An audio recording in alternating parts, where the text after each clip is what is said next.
앞쪽에 보시면 약간 하얀 희끗희끗한 식물들이 잔뜩 있습니다. 그래서 제가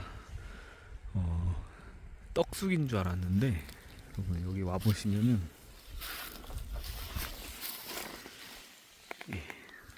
이런 식물들이 잔뜩 있어요. 꽃을 보면 약간 떡쑥인 것 같다가도 또 자세히 보면 다릅니다. 그래서 제가 찾아봤더니 떡쑥이 아니고 풀솜나물이라는 식물이라고 해요. 이 떡쑥꽃이 약간 이렇게 생겼는데 더 노랗고 그렇습니다. 근데 자세히 보면 좀 달라요.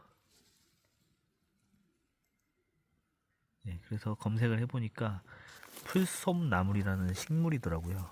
아래에 있는 잎을 보시면 이렇게 약간 넓은 솔잎, 도톰한 솔잎처럼도 보이는데요. 예, 이게 바로 뿌리잎이고요.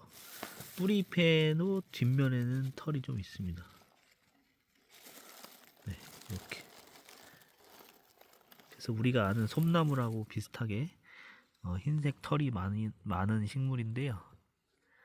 그리고 재밌는 게 이 꽃이 피고 나면은 그 민들레처럼 털이 생겨서 날아다닙니다.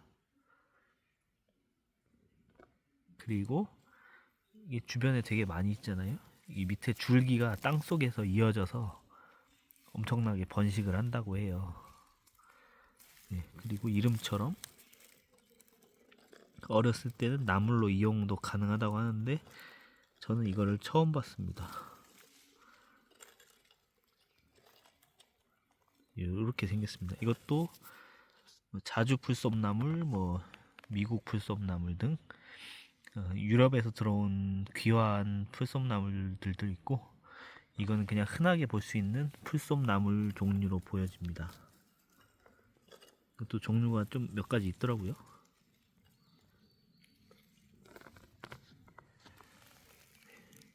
언뜻 보면은 떡쑥인 줄 알았습니다, 저는. 하지만 풀솜나물이라는 식물입니다.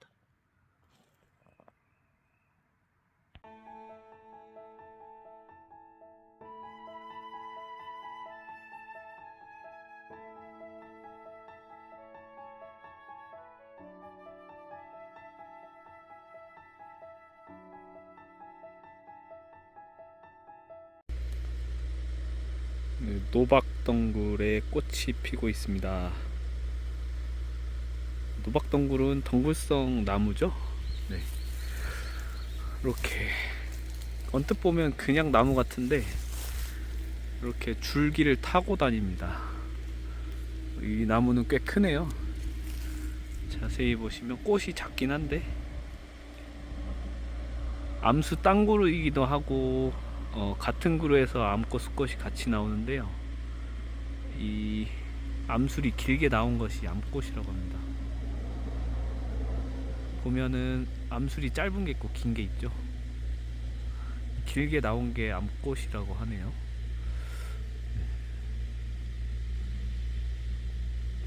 나중에 이제 가을에 노랗게 익어갑니다.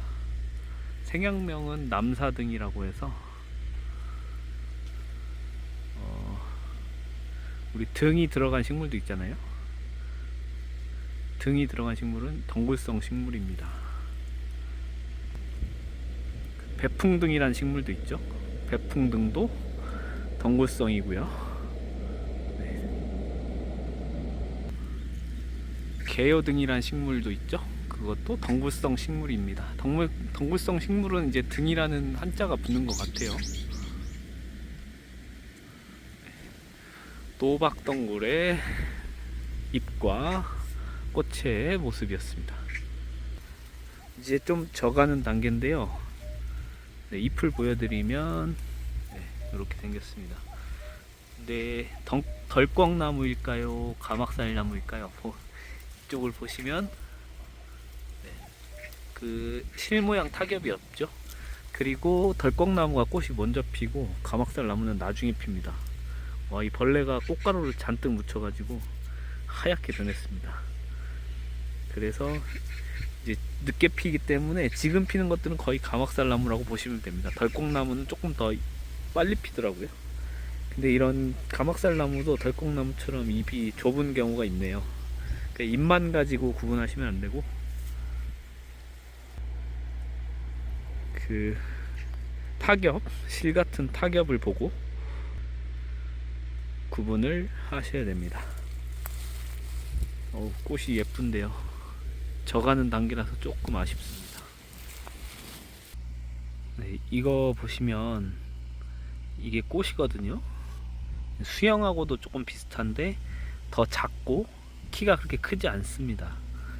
바로 애기 수영이죠. 이거는 생태 교란종으로 지정돼 있고요. 너무 잘 번져서 그런 것 같아요. 잎모습만 보면 아실 수 있습니다. 이렇게 생겼습니다. 이 아래가 갈라져 있어요. 네, 바로 이게 어린 잎의 모습인데요. 이것만 보시면 아실 수가 있고, 지금 이맘때에는 이렇게 꽃이 펴가지고 이렇게 자라는 모습을 볼 수가 있습니다. 이것도 마디풀과죠. 근데 이제 작아서 그렇게 흔적이 잘 보이진 않는데요. 애기 수영이라는 식물입니다. 애기 수영. 아래에 있는 잎을 보시면 확실히 구분하실 수가 있어요. 이거보다 조금 더 크는 경우도 있는데 전체적으로 식물이 작습니다. 애기 수영입니다.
네, 요것은 당나무입니다. 당나무.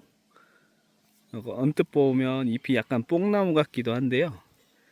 당나무의 열매입니다. 애기 당나무 같은데 제가 아직 구분 포인트를 정확히 몰라서 확인을 해서 여러분들께 알려드리도록 하겠습니다.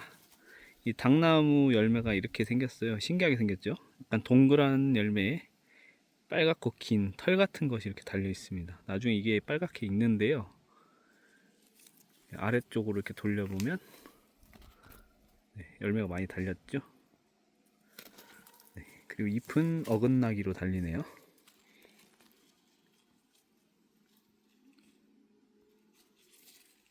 거치가 좀 있고 잎이 올록볼록한 편이고 털은 거의 없는데 약간 있네요. 아주 약간. 당나무 종류입니다.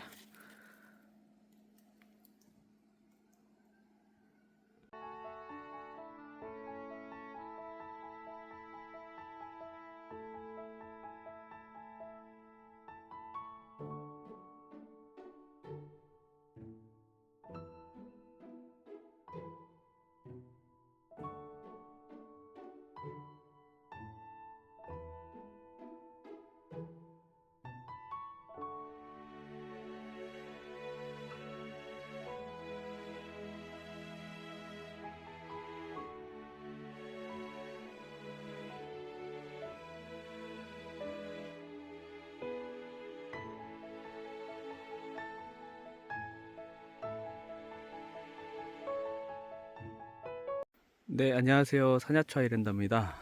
요즘 영상을 찍지를 못해서 긴 영상을 많이 못 찍었는데 오늘 한번 시간이 돼서 기회가 돼서 한번 좀 빠르게 찍어 보도록 하겠습니다. 지금 여기 보시면 전어를 닮은 식물들이 많이 있습니다. 그냥 보면은 전어랑 아주 비슷해요. 어렸을 때보다 이렇게 자랐을 때가 더 비슷한 것 같습니다. 네, 그리고 줄기가, 전어도 줄기를 이렇게 만져보면 줄기가 아주 매끄럽죠. 근데 이 사상자도 어렸을 때는 줄기가 아주 거친데 이렇게 자라면 생각보다 매끄럽습니다. 근데 자세히 만져보시면, 아래에서 위로 이렇게 올리면서 만져보시면 살짝 뭔가 걸리는 느낌이 있어요. 그래서 이거를 한번 확대를 해 보겠습니다. 네, 지금 잘 보이실지 모르겠지만 이게 줄기거든요. 근데 줄기에 보면 그 어렸을 때 있던 그 거친 털들이 있긴 있습니다. 아주 짧고 이렇게 손으로 만져보면 약간 느껴질 정도인데요. 네, 전어는 이렇게 꺼끌꺼끌하거나 이런 느낌이 나지 않습니다. 털전어도 있긴 한데 그냥 부드러운 털이지 이렇게 사상자처럼 아래에서 올라왔을 때 이렇게 꺼끌꺼끌한 느낌이 나진 않아요. 네, 그걸로 구분하시면 되고, 그리고 더 쉬운 건 이맘때 꽃이 피는데 사상자 꽃은 아주 작습니다. 전어꽃도 작긴 하지만 전어꽃은 생각보다 하얗고 예쁘고 가장자리에 있는 꽃잎들이 하나씩 더 크죠. 네, 그래서 그걸로 구분하시면 됩니다. 이 개체 같은 경우에는 상당히 조금 꺼끌꺼끌한데 어떤 다른 개체들을 이렇게 만져보면 생각보다 부드러운 개체도 있어요. 네, 하지만 이게 자세히 보시면 꺼끌꺼끌한 털 같은 게 있다는 거 알아두시면 도움이 되실 것 같습니다. 전어를 닮은 사상자입니다. 네, 여기 보시면 제가 얼마 전에 멀리서 찍었던 전어의 모습입니다. 꽃이 다 떨어져서 몇 개 남았는데요. 여기 보시면 바로 이 꽃잎으로 구분할 수가 있죠. 이 바깥에 있는 꽃잎 하나가 꼭 하나씩 큰 게 특징입니다. 이 전어는. 근데 이제 꽃잎이 많이 떨어져서 조금 구분하기 어렵지만 몇 가지 남아있는 이 꽃으로 봤을 때 전어가 맞습니다. 그리고 잎을 보시면 제가 아까 사상자 보여드렸죠. 네, 요게 잎인데요. 네, 지금 많이 흔들려서 잘 보이시진 않겠지만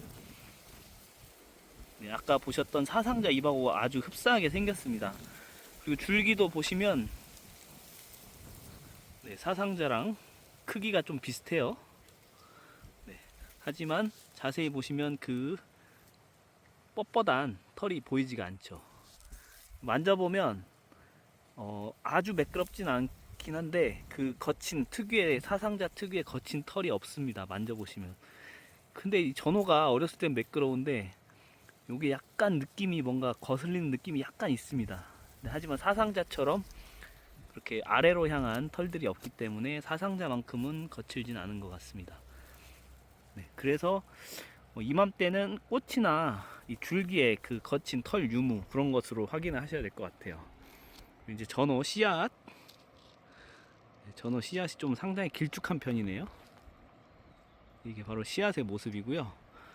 이제 꽃이 지고 나면 씨앗이나 뭐 줄기에 털 유무 이런 걸로 구분을 하셔가지고 식별을 하셔야겠죠. 이게 익으면 이제 채취를 해서 심으시면 습지 이런 데다 심으시면 아주 잘 날 거예요. 전어의 씨앗은 이렇게 생겼습니다. 사상자는 꽃도 아주 작지만 이거보다 더 작습니다. 꽃이 작고 씨앗도 더 작기 때문에 꽃을 보면 구분하실 수가 있을 거예요. 키가 한 제 허리까지 정도 오는 크기로 자라는데요.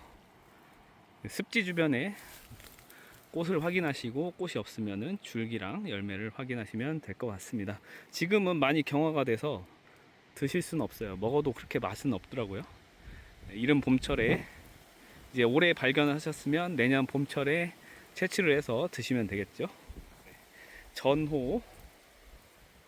전호의 모습입니다.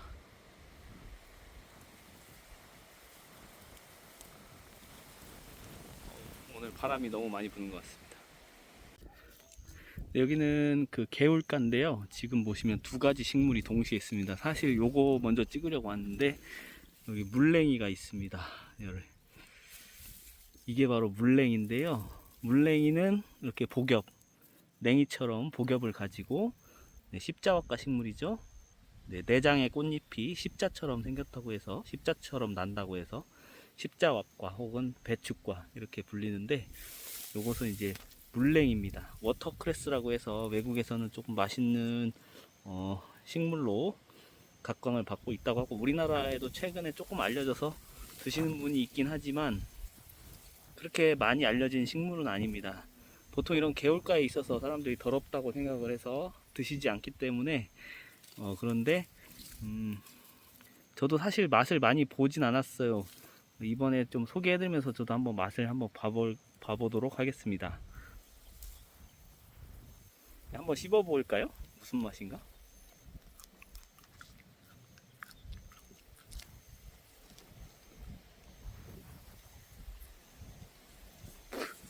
네, 확실히 냉이과라서 그런지 그 알싸한 맛이 나긴 나는데요. 제가 뭔가를 먹고 난 다음이라서 지금 입안에 그 맛이 남아서 정확한 맛을 표현하기 어렵지만은, 충분히 이용 가능할 그런 맛인 것 같습니다. 약간 알싸한 매콤한 맛이 나긴 나네요. 바람이 좀 많이 불어서 죄송합니다. 그리고 그 옆에 보면 이런 꽃이 피어 있습니다. 그리고 잎은 이렇게 생겼는데요. 너무 촘촘해서 잘 보이실지 모르겠는데, 이것도 물가, 개울가에 가면 많이 보실 수 있습니다. 지금은 아주 다 자란 상태이기 때문에 구분을 잘 하기 어려울 수도 있는데요. 바로 큰 물침개입니다. 큰 물침개 나물이라고도 하고요. 줄기는 각이진 원형이라고 봐야 될 것 같습니다. 각이진 원형. 그리고 잎도 마주나고 가지도 이렇게 그 잎 사이에서 이렇게 마주나는 특징을 가지고 있고요. 꽃은 연보랏빛. 바람이 너무 많이 불어서 죄송합니다. 정신이 없네요. 연보랏빛 작은 꽃을 피우고 있습니다. 약간 우리가 아는 봄까치꽃하고도 조금 비슷한데 색도 좀 다르고 모양도 약간 다르긴 합니다. 이런 식으로 꽃이 총상꽃 차례라고 하나요? 그런 식으로 피는 것 같은데요. 보시면 전부 다 그 큰 물침개예요. 그냥 물침개도 있다고 하는데 제가 알기로는 이건 다 큰 물침개거든요. 작은 그냥 물침개라고 부르는 식물은 제가 한번 확인을 해서 다음에 찾게 되면 보여드리도록 하겠습니다. 네, 오늘 이상하게 바람이 많이 불어서 좀 잡음이 많이 들어갔는데 죄송합니다.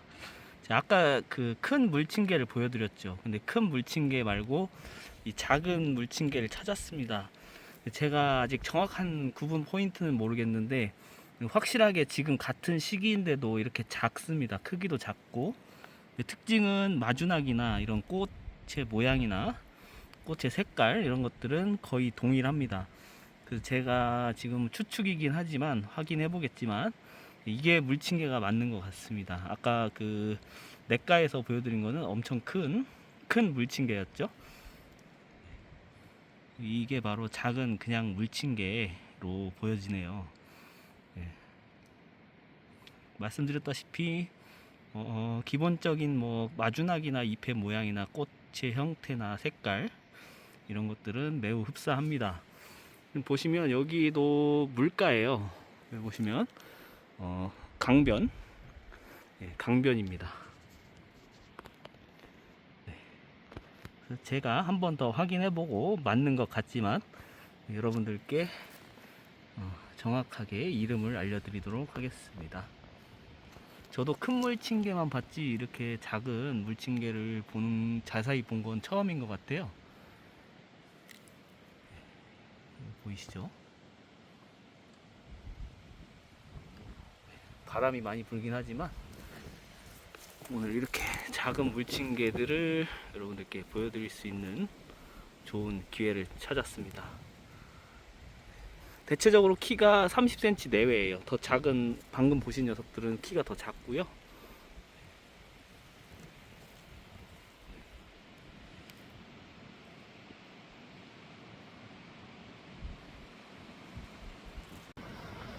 저기 보이시나요? 지금 바람이 불어서 물이 흩뿌려지는 겁니다. 오늘 바람이 정말 센 것 같아요. 이걸 찍으려고 한 건 아니고요. 여기 보시면 얼마 전에 보여드렸던 호장근이 많이 자라서 다시 찍어보려고 왔습니다. 이 호장근하고 감절대의 차이점은 보통 입 아랫부분이 이렇게 일자로 돼 있으면 이렇게죠. 이렇게 잘린 듯이 일자로 돼 있으면 호장근이고, 둥글면 감절대라고 많이 알려져 있습니다. 근데 보시면 이 위에 있는 잎을 보면 감절대 같이 둥글게 생겼죠. 조금 헷갈리는 포인트 같아요. 근데 이제 대체로 보면 감절대 같은 경우에는 전부 다 잎이 둥글기 때문에, 근데 이렇게만 보면 호장근하고 감절대를 구분하기 어렵겠죠. 대체로 아랫잎이 많이 잘린 듯 하고요. 올라오는 잎들은 약간 둥글둥글한 것 같습니다. 호장근이나 감절대는 먹을 수 있는 나물이죠. 특히 여기 아랫부분을 보시면 이런 붉은 반점으로 확실하게 구분하실 수가 있는데요. 아주 크게 자라는데, 이 호장근 같은 경우에는 물가에서 자라는데도 아직 그렇게 많이 자란 것 같지는 않습니다. 제주도가 아니라 울릉도에 가면 왕호장근이라고 있죠. 그 밑부분이 심장형, 그러니까 하트형으로 이렇게 생긴 잎을 가진 좀 큰 호장근인데, 왕호장근, 호장근, 감절대 이렇게 비슷한 식물이 세 가지가 있습니다. 그래서 오늘 보여드리는 것은 저번에도 보여드렸지만 호장근이라는 식물이고요.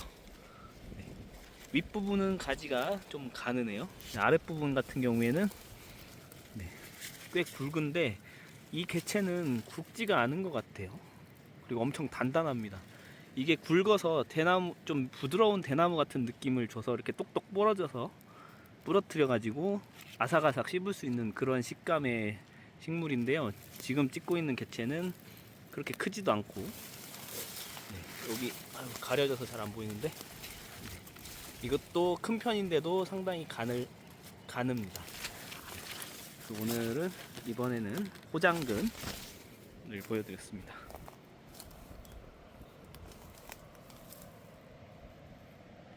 그리고 풀숲에 이렇게 숨어있는 나팔꽃 비슷한 식물이 있죠. 바로 맥꽃입니다. 맥꽃은 잎이 이렇게 창 모양, 고말이랑도 좀 비슷하죠. 이런 형태, 길쭉한 형태도 있고요. 다양한 잎의 모습을 보이는데 보통 이렇게 생겼습니다. 그리고 덩굴성이죠. 그래서 뿌리는 구구왕이라는 생약명이 있어서 약용으로도 사용하기도 하고, 옛날에는 먹었다고도 하더라고요. 저는 이제 먹어보진 않았지만 이름만 일단 알아보면 이것은 바로 맥꽃이라는 식물입니다. 바닷가에는 갯맥꽃이라는 맥꽃도 있고요, 애기 맥꽃도 있고 몇 가지 종류가 있는데, 이것은 그냥 맥꽃으로 보여집니다. 꽃이 분홍색이라서 참 예쁘고요. 요새 흔하게 보실 수 있는 식물이에요. 제가 옛날에 서울 한복판에서도 가로수 옆에도 보였던 흔한 식물입니다. 맥꽃. 지금 앞에 보이시는 것은 나무인데요. 그 중에서 흔히들 참중나무, 그러니까 가죽나무라고 하는 이름으로 많이들 부르고 계시죠. 하지만 가죽나무는 그 참중나무고요. 이게 가죽나무입니다. 그러니까 개가죽나무가 가죽나무죠. 그러니까 정명으로는 참중나무가 먹을 수 있는 거고, 가죽나무가 이 개가죽나무, 먹을 수 없는 나무입니다. 둘 다 저는 참중나무는 먹어봤는데 향이 약간 좀 이 그 가죽나무에서 나는 특유의 그 누린 그 구리구리한 냄새가 조금 나더라고요, 참중나무도. 하지만 이 가죽나무 같은 경우에는 여기 보시면 샘점이라고 하나요? 여기 냄새가 나는 이 점이 있습니다. 이 아랫부분, 제 엄지손톱 앞부분에 보이시죠? 이 부분에 코를 가까이 가시면은 역한 냄새가 나요. 그래서 이것을 가죽나무, 별명은 개가죽나무라고 불러서 먹지를 않습니다. 그냥 육안상으로 보시면 참중나무하고 비슷한데, 이 참중나무는 그 겉이, 그러니까 톱니라고 하죠. 톱니가 조금씩 나 있습니다. 근데 이 가죽나무는 톱니가 거의 없고 이 아랫부분만 살짝 튀어나와 있는데, 돌려보시면 이 부분에서 네, 여기 갈색으로 조그마한 점 같은 거 보이시죠? 그 부분에서 냄새가 납니다. 그렇기 때문에 이걸로 구분을 하실 수가 있고요. 언뜻 보면은 상당히 비슷하게 생긴 식물이에요. 네, 하지만 이걸로 구분을 하는 거를 잘 알아두시면 어렵진 않으실 겁니다. 가죽나무, 정명으로 불러야겠죠? 가죽나무였습니다. 네, 오늘은 강변이라서 네, 바로 물가에 자란 식물들 많이 보는데요. 마지막으로 개구리 자리 보여드리면서 마무리하도록 하겠습니다. 이 개구리 자리는 이렇게 잎이 약간 동글동글하고 세 갈래나 네 갈, 다섯 갈래로 갈라지는 편이고요. 그 개구리 미나리, 털 개구리 미나리나 뭐 젓가락 나물 이런 거랑 같이 미나리 아제비과 식물로서 약간 독성이 있습니다. 바람이 너무 많이 불고 오늘 촬영이 좀 어려워서 오늘은 이 개구리 미나리, 개구리 미나리가 아니라 개구리 자리라는 식물 보여드리면서 영상 마무리해야 될 것 같습니다. 네, 오늘도 시청해 주셔서 감사합니다.